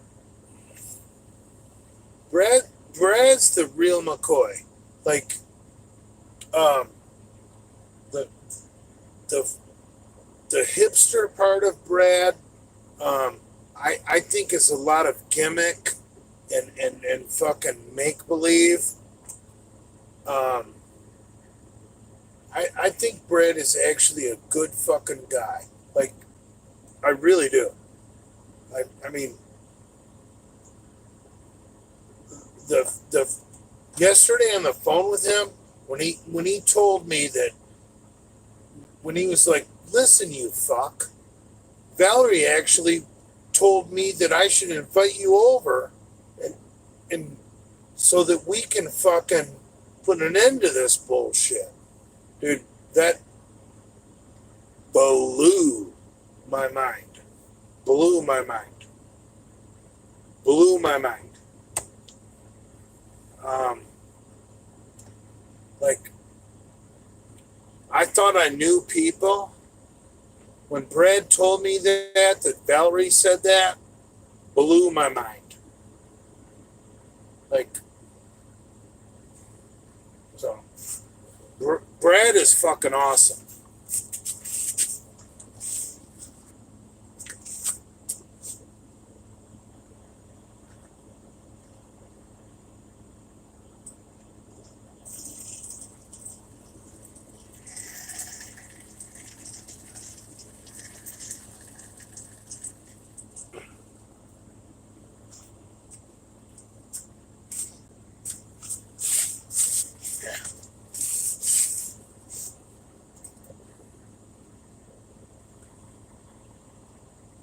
Have you spoken to McLeod and buried the hatchet? I haven't spoken to Adam since Gorilla Juice threatened to fucking kill his kid. And Adam and I fucking had a ceasefire.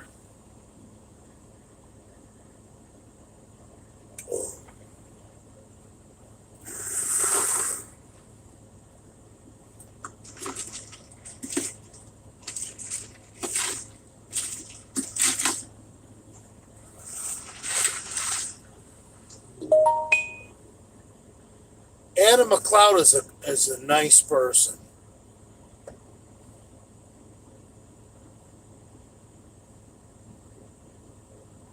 I'll tell you what.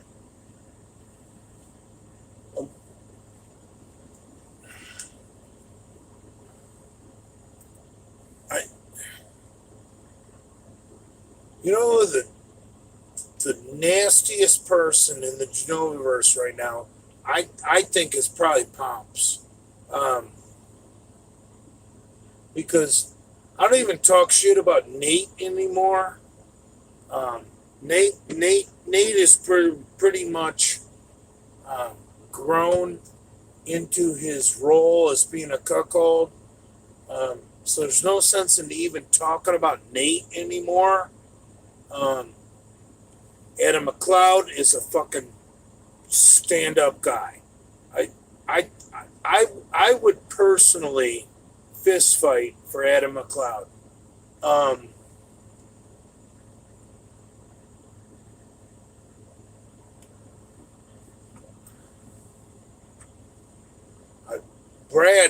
Brad's character grew fucking 400 times yesterday with me. Um,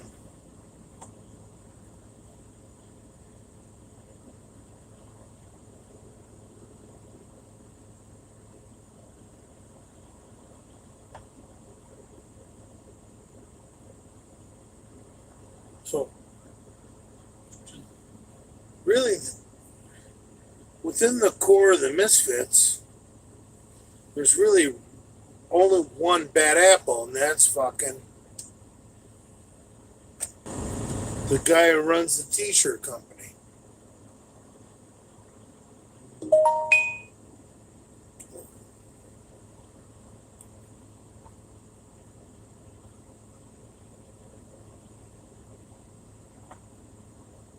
Keep sending it.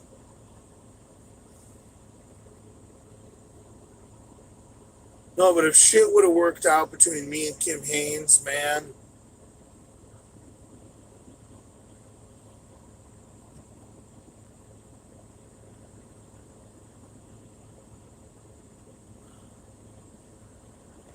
dude, I, there's no fighting Pomps. Pom,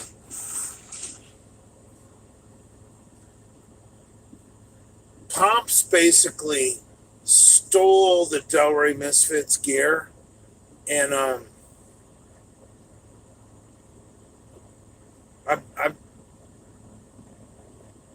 if any of you guys have any ideas how we can get the Delray Misfits gear back from Pomps, let me know, because I'll tell you what, I guarantee you, Brad and Andrew are not happy they gave that business over to Pomps, because nobody's getting paid.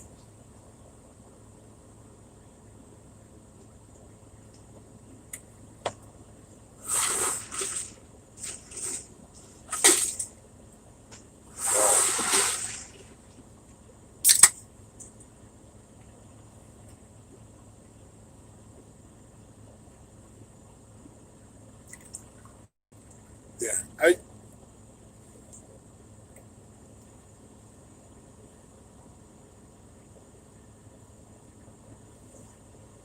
it's time to stop all this bullshit quarreling among the Misfits. Um,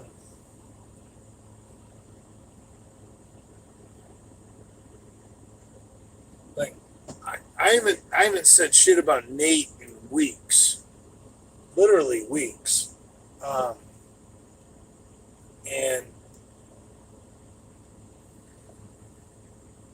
you know Brad obviously. Um, Brad blew my mind yesterday on the phone with what he had to say. Um,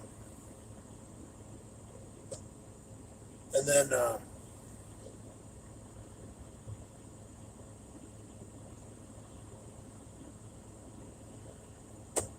McLeod, you know, few weeks ago when fucking Gorilla Juice threatened to kidnap McLeod's son. Me and McLeod fucking called a fucking immediate fucking ceasefire. Look.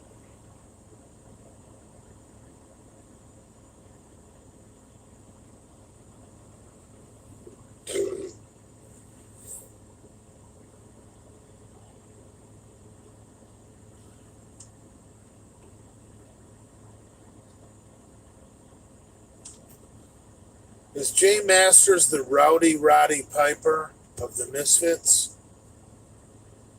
I mean, it's obviously I'm a heel.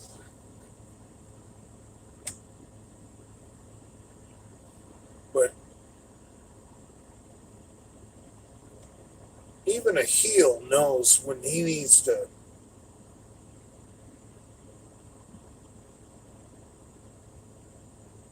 shut up. And right now, like, see, that's the thing, like, all these feuds, if I'm Rowdy Roddy Piper and all these other feuds are coming to an end, and Pomps is still running his fucking mouth, and dude, I really haven't gotten into this Pomps thing. Pomps owes me some serious money.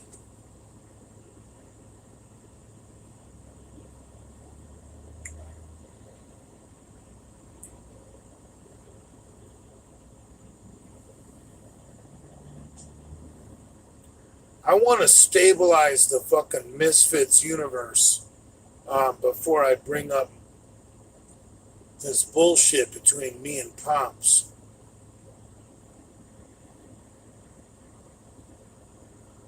So I don't really want to talk about it right now, but Pomps is claiming he doesn't owe me any t-shirt money. So, whatever.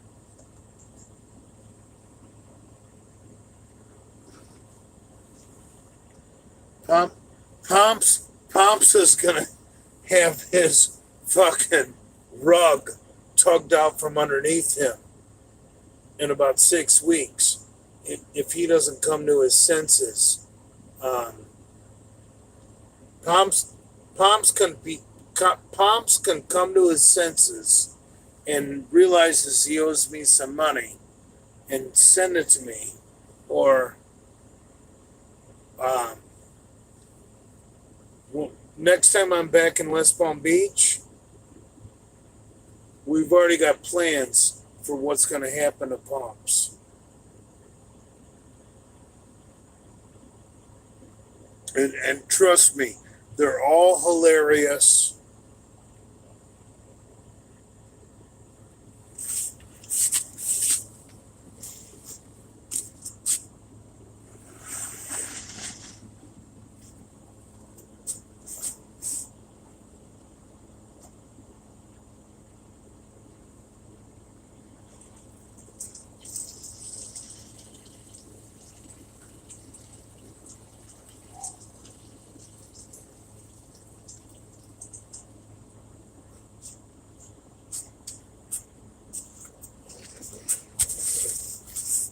I mean,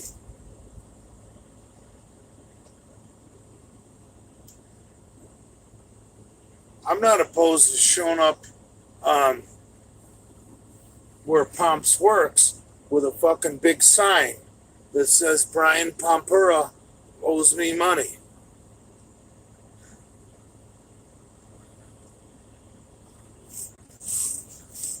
Shit.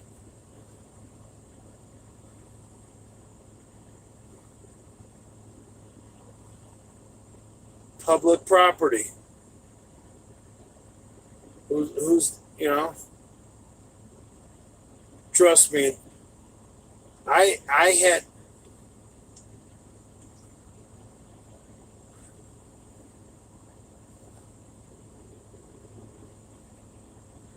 Pomps Pomps needs to come around before shit gets ugly.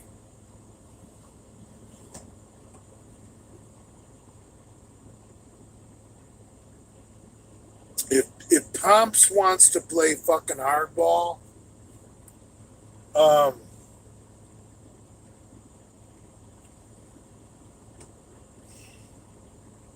it's really, really not going to be good for him. Um, for a couple $100 and royalties of Bedroom Bully t-shirts. Like,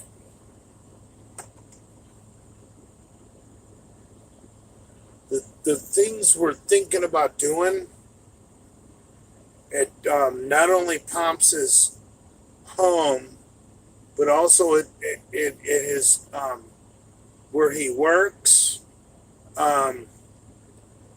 It's not going to be worth a couple $100. Pomps is almost better off being like, sorry, Jay, and like sending me the money. You know what I mean? Like, because what's in the works, he doesn't want that. Good.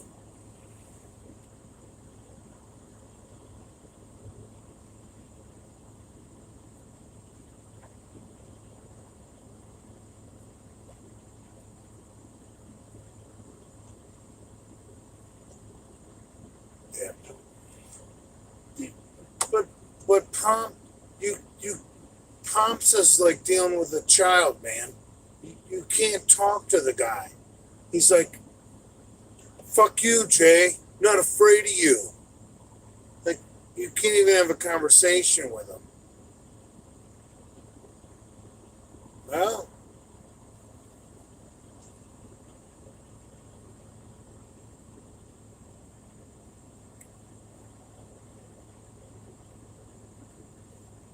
I'm pissed off him.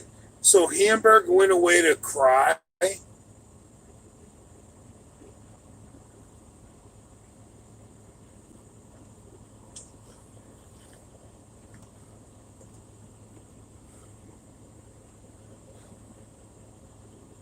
Dude, I'm gonna you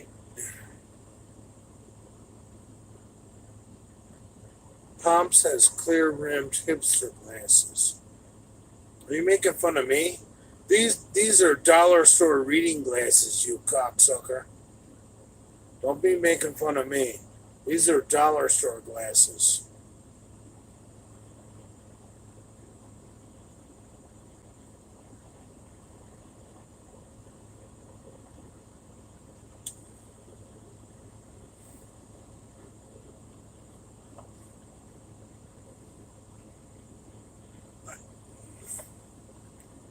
Hamburg is McCuck light. Adam McLeod is a good person. Watch your mouth. Adam McLeod is a friend of mine.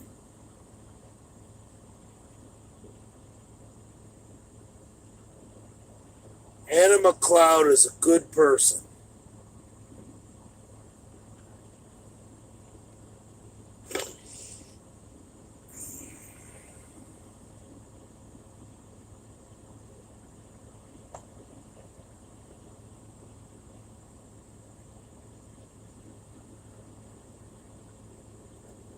I'm wearing dollar store reading glasses, you cocksucker. What the fuck you want?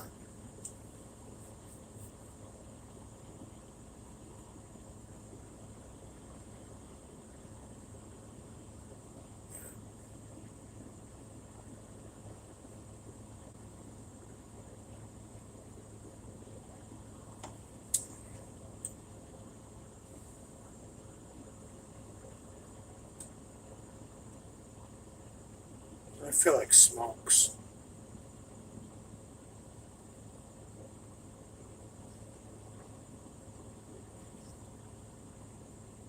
Maybe I'll go on Instagram Live after I get smokes, and I'll bury the hatchet with fucking Hamburg.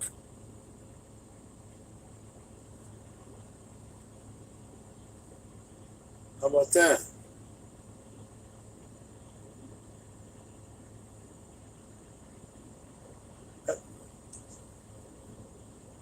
I'm not addicted to shit, you dumb fuck.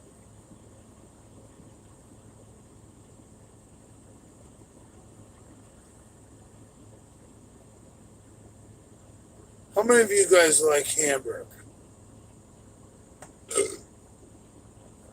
I mean, don't be afraid.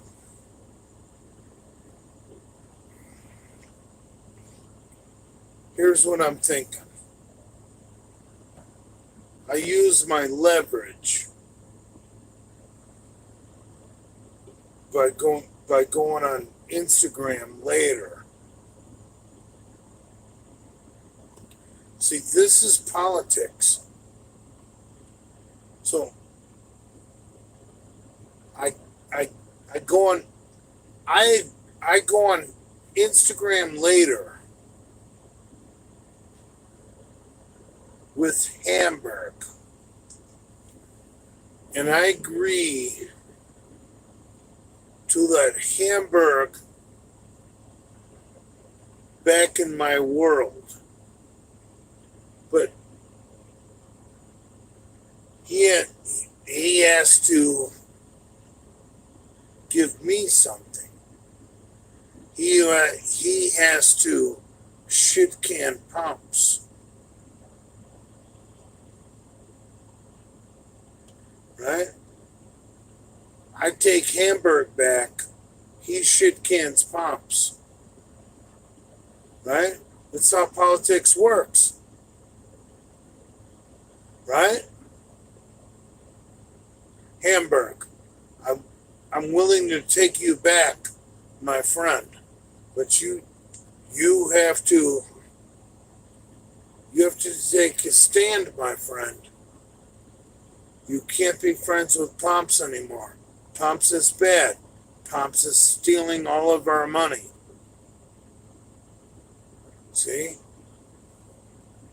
This is... I love it.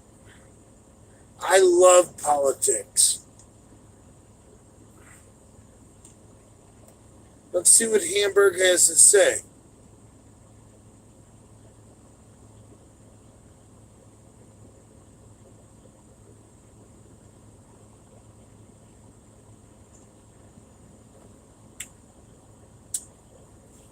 Okay, man. I have no smokes. We've been online for 2 hours.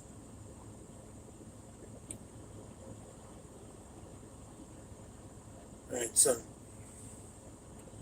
let's meet again in about 30 minutes on my Instagram channel. I'm going to go grab some cigarettes and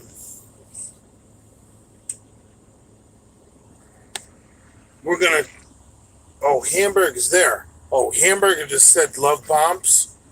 Okay, Hamburg. Hamburg, I was just giving you a fucking golden parachute back in